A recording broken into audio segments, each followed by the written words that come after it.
He was more worthy of praise than anyone else. He was more worthy of praise than anyone else, make it negative. এটাকে নেগেটিভে transform করতে হবে।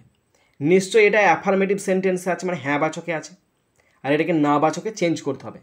এখন এর বাংলা মানে সেই ছিল সর্বাধিক প্রশংসার যোগ্য, মানে সেই ছিল সর্বাধিক প্রশংসার যোগ্য। তার মানে কি অন্য কেউ তার মতো প্রশংসার যোগ্য ছিল না।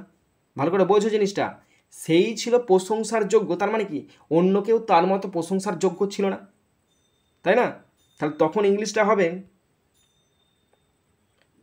No one else, no one else was as worthy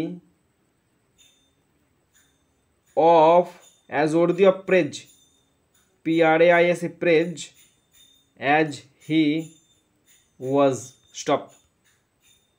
তাহলে no one else was as worthy of praise as he was.